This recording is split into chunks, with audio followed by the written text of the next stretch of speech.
बिस्मिल्लाहिर्रहमानिर्रहीम। Dear students, अस्सलाम वालेकुम।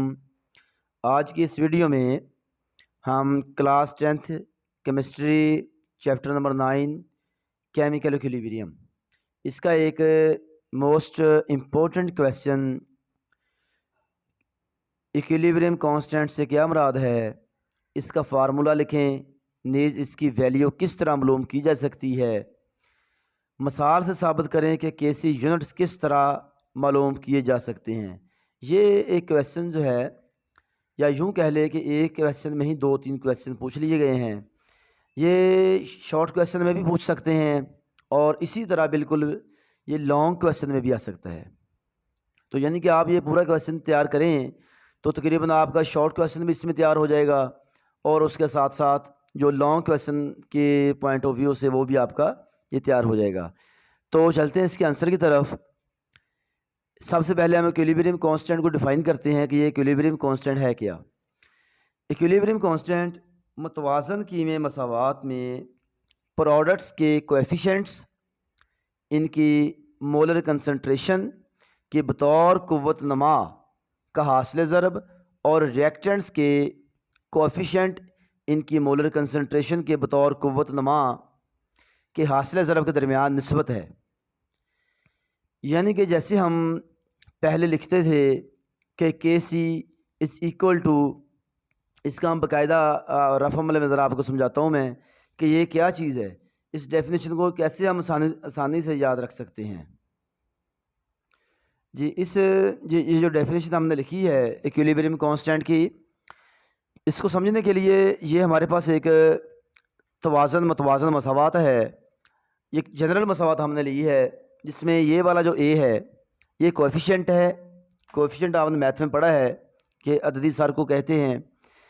ये कोएफिशिएंट ए का कोएफिशिएंट है और ये बी का कोएफिशिएंट है और ये स्मॉल सी कैपिटल सी का कोएफिशिएंट है और ऐसे ही ये वाला जो स्मॉल डी है ये कैपिटल डी का कोएफिशिएंट है। अब इक्विलिब्रियम कांस्टेंट की हमने जो डेफिनेशन लिखी है वो ये लिखी है कि ये जो हैं हमारे पास, हम जानते हैं कि ये प्रोडक्ट्स हैं। ये जो हमारे पास हैं ये हैं प्रोडक्ट्स और ये हमारे पास हैं रिएक्टेंट्स। ये रिएक्टेंट्स हैं। अब डेफिनेशन में क्या कह रहा है वो कि इक्विलिब्रियम कांस्टेंट मतवाजन, यानी कि ये जो है मतवाजन की में मसावात है, यानी कि इसमें जो है नंबर ऑफ मोल्स दोनों साइडों में बराबर हैं। मसावात में प्रोडक्ट्स के कोएफिशिएंट, इनकी मोलर कंसंट्रेशन, और मोलर कंसंट्रेशन क्या है, ये इसकी मोलर कंसंट्रेशन है, ये प्रोडक्ट है और ये इनकी क्या है मोलर कोएफिशिएंट, ये इसका कोएफिशिएंट है सी और इसका ये डी कोएफिशिएंट है। एक कोएफिशिएंट के मोलर कंसंट्रेशन यानी कि कीमत मसावात में प्रोडक्ट्स के कोएफिशिएंट, इनकी मोलर कंसंट्रेशन के बतौर कुव्वत नमा का हासिल ज़रब। आप देखें ये कुव्वत नमा है यहाँ पर सी और डी, और इनका जो दोनों में क्या हो रहा है ये प्रोडक्ट हो रहा है और प्रोडक्ट कहते हैं हासिल ज़रब को। बतौर कुव्वत नमा का हासिल ज़रब यहाँ लिखा है, बतौर कुव्वत नमा का हासिल ज़रब। और सेम जैसे ये प्रोडक्ट्स के बारे में लिखा है वैसे ही रिएक्टेंट्स के बारे में है, और रिएक्टेंट्स के कोएफिशिएंट इनकी मोलर कंसंट्रेशन के बतौर कुव्वतनुमा के हासिल ज़रब के दरमियान क्या है, निस्बत है।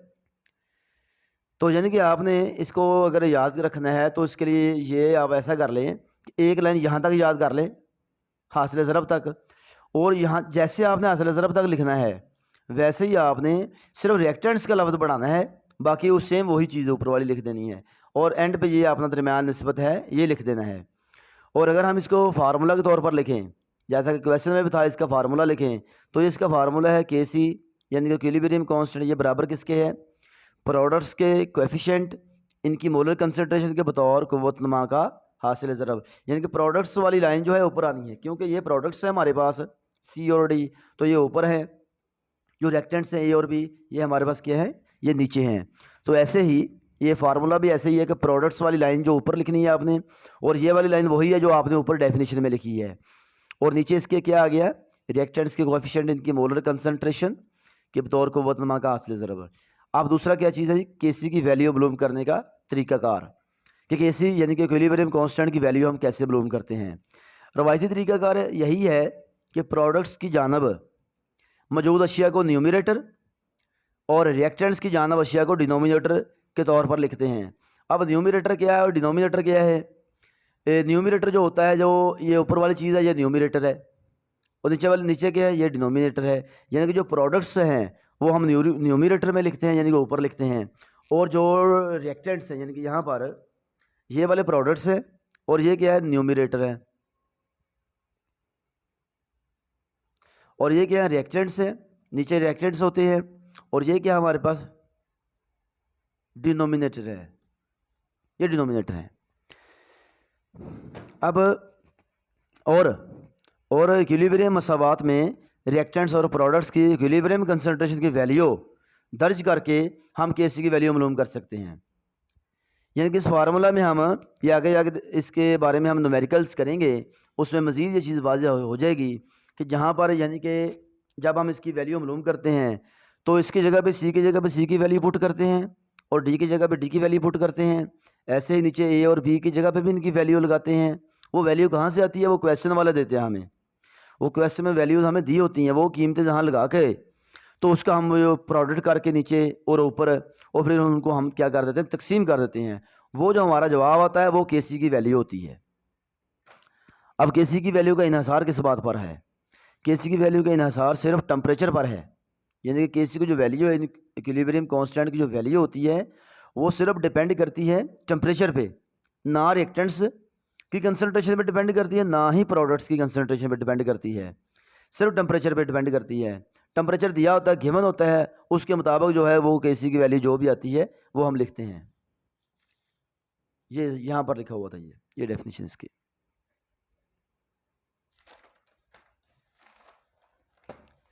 जब आते हैं जी इसके यूनिट्स की तरफ कि इसके यूनिट क्या हैं। अगर मसावात के दोनों तरफ में मोल्स की तादाद बराबर हो तो केसी का कोई यूनिट नहीं होता।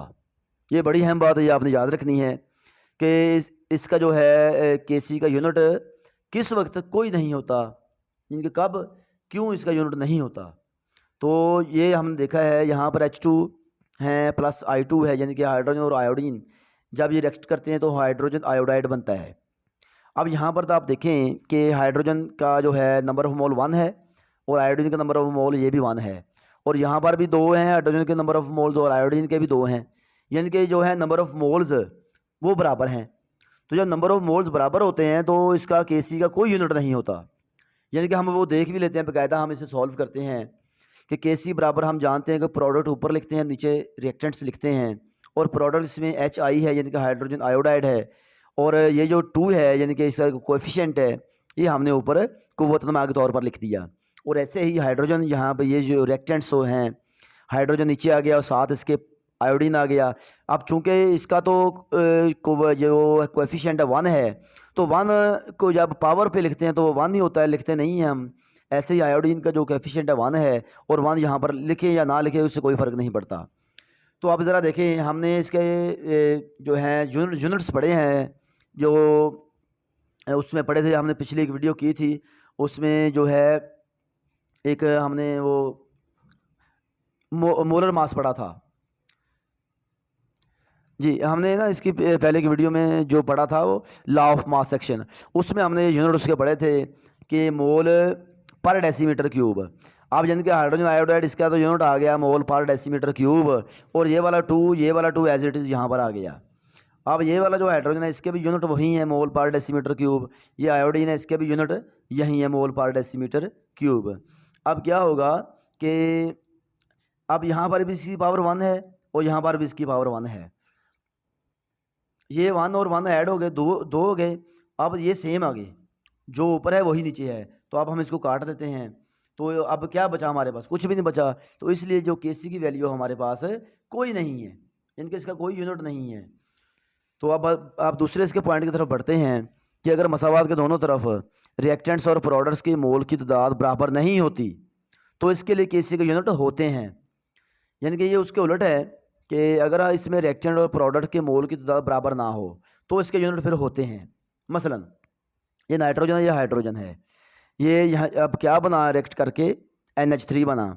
अब यहाँ पर नाइट्रोजन के 2 हैं, यहाँ पर कितने हैं? 3 हैं, और यानी कि यहाँ पर नंबर ऑफ मोल 1 है, यहाँ पर नंबर ऑफ मोल्स जो हैं वो 2 हैं।